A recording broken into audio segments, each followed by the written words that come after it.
After a closely contested T20I series where the visiting Sri Lankans emerged victorious 2-1, the action now shifts to the 50-over format.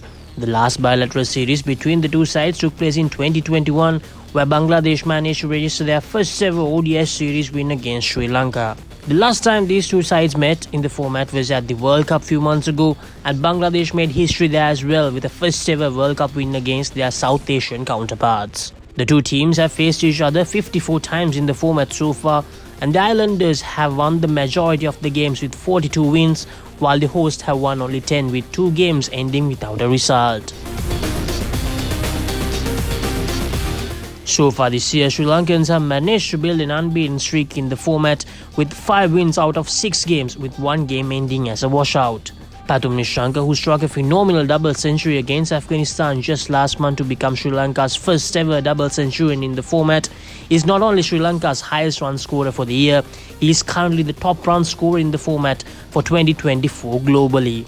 Sri Lanka's T20I skipper Waindu Hasaranga is the highest wicket taker for Sri Lanka this year so far with 11 dismissals. Just like in the T20I format, this will be the first assignment for the Tigers in the ODI format for 2024. Papare, who was unavailable for the T20I series, will be back for the 50-over format, and Sri Lanka will be hoping he can continue his sublime form shown against Afghanistan. If Nishanka can play the long knocks he is more than capable of, Sri Lanka may very well be too good for the Bangladeshi lineup. Najmul Hussain Shanto, who will lead the Bangladeshis, will hold the key in the batting department as he will play the crucial anchor role. Shanto, who was instrumental when Bangladesh beat Sri Lanka in the World Cup last year, and his wicket will be priceless for Sri Lanka in the upcoming series.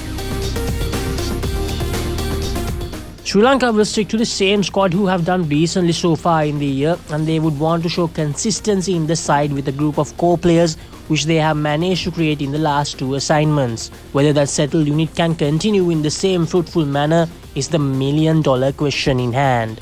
The absence of Shakib Al Hasan is a huge blow for the Tigers in this series, but they will be hoping the young leg-spinning all-rounder Rishad Hussain can put his hand up and perform, as he showed glimpses of being a destructive batter in that last T20I of the series.